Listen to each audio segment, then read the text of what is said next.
100 Winters, Retracing the Great Race Against Death, written by Nathaniel Hayes, illustrated by Caleb Gingras.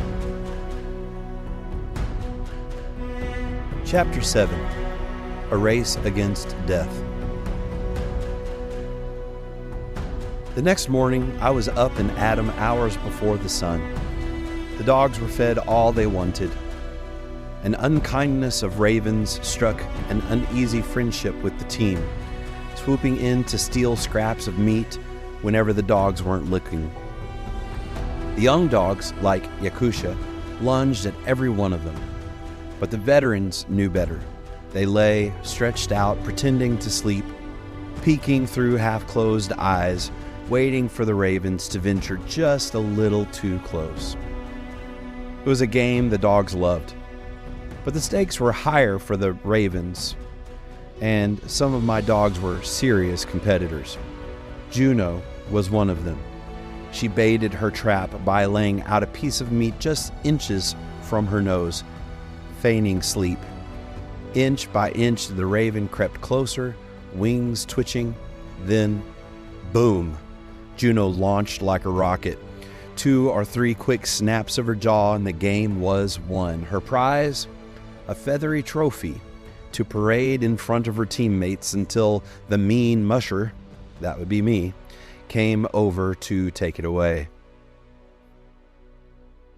Tanana sits at the confluence of the Tanana and Yukon rivers, known in the Koyokan Athabaskan language as Nuchalawayet, the place where 3 rivers meet.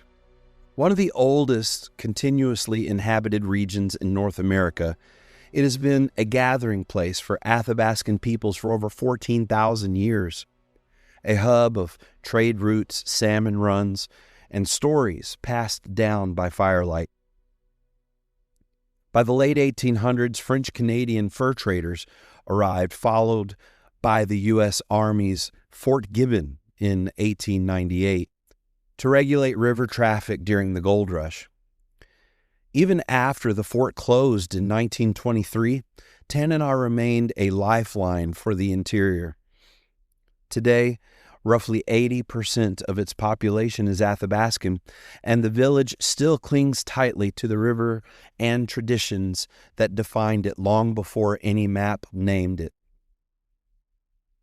Arriving there felt like stepping into living history. The same frozen river that once carried traders, missionaries, soldiers, dog teams would now carry us westward. We could not help but feel it, the weight of time.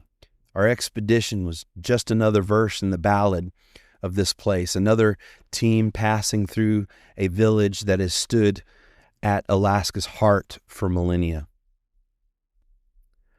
I was eager to get the dogs settled so I could make my way to Cynthia Erickson's house for breakfast, and not just for the meal. Have you talked to Cynthia Erickson yet? Every time I asked anyone along the river about this stretch of the Yukon, I got that same answer. Through months of planning and correspondence, Cynthia and I had already become friends. Eventually, I learned that if Cynthia likes you, you're good to go in any village between Tanana and Kaltag. She knows everyone, and if you need something, she'll find someone who has it. Before I even met her face to face, I dubbed her the Athabaskan Queen of the Yukon. When we finally sat down to breakfast, she lived up to the title. The food was incredible, the coffee was just how I like it, bottomless. But it was the conversation that made the morning unforgettable. Over steaming mugs, we discussed a shared passion, battling the pandemic of suicide. Cynthia, or Cindy, as friends call her, had founded a nonprofit to address the alarming rates of youth suicide in Alaska's native villages. As a minister and a former U.S. Marine from a family scarred by depression, PTSD, and suicide, I knew this battle all too well. My Navy grandfather drank himself into an early grave. My Army Special Forces uncle, wrecked by injuries and painkillers, drove his car off the road into an embankment at top speed. My eldest son self-medicated with alcohol for a time after losing comrades in Afghanistan. My second son saw his battle buddy take his own life.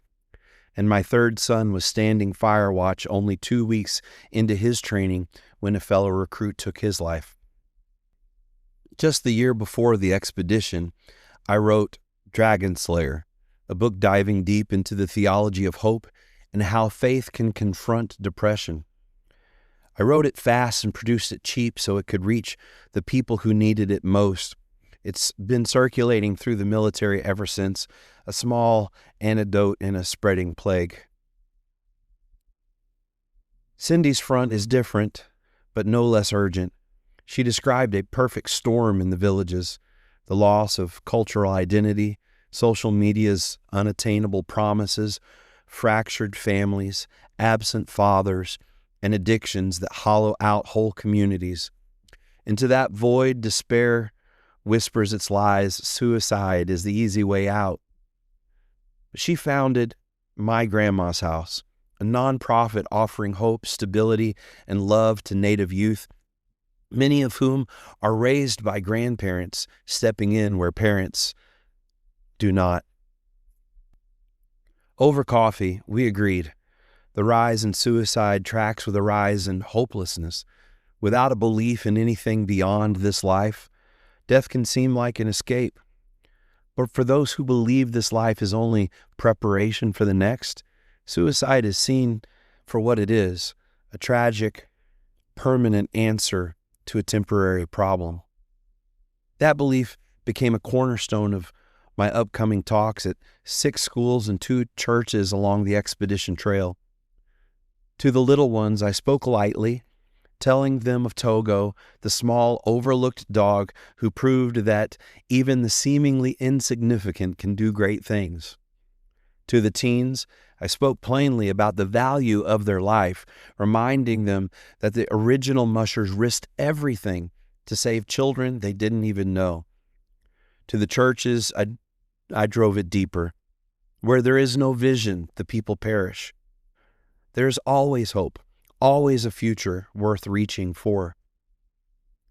The newspapers once called the original serum run the Great Race Against Death. Cindy and I were part of a new serum run now, one carrying hope instead of medicine, a battle against an even deadlier plague. When I left Cindy's house, I walked back to the dog yard to find my team curled up in the snow, bellies full. The sight grounded me in the present. The trail lay ahead. My dogs were ready. I loved Tanana. Honestly, I'd have stayed a week if I could. Scratch that. I'd move there if I could. But the Yukon called. On this run, I would be retracing the heroic actions of Athabascan Titus Nicolai, who carried the serum from Tanana in the same enduring deep freeze we were contending with. The boneyard cabin between Tanana and Ruby had washed away in a flood. So we planned to camp en route. Thanks to Cindy and Jeff Erickson's connections, we were invited to stay in a cabin at Bible Camp, a beautiful spot along the river where the kids from surrounding villages gather each summer. Bible Camp was about 60 miles downriver, a full day's run. I mushed alone most of the day. My teammates got a late start thanks to another home-cooked meal from Cindy while waiting for a gas station to open. Partway downriver, they heard a gunshot as they traversed in my direction. Worried, they sped ahead, only to find me perfectly content, blasting away at a sandy river bank with my new .44 single-action revolver while my dogs enjoyed their midday meal. Out here, a man needs little excuse for target practice. The team joined me, and before long, Jamie decided it was time for Caleb, a Canadian raised far from our American gun culture, to fire his first shot. One pull of the trigger, and Caleb grinned. Okay, now I get it. He was hooked. We passed around sidearms and even a sawed-off shotgun until everyone was laughing like boys at a summer camp. When I finally reached Bible camp that night, Jamie had a fire roaring and Jeff had melted meat down for the dogs. They'd even dug out a snowbound bush plane for the elderly caretaker of the camp. I fed the team, fed myself, stretched out on a cot, and drifted into sleep, grateful for the day, my dogs, my crew, and the purpose that carried us down that ancient river. If you're enjoying these free recordings of 100 Winters, Retracing the Great Race Against Death, and I ask you to purchase a copy on Amazon, or you can go to our website and request an autographed copy, and we'd be happy to send that to you. Looking forward to next time.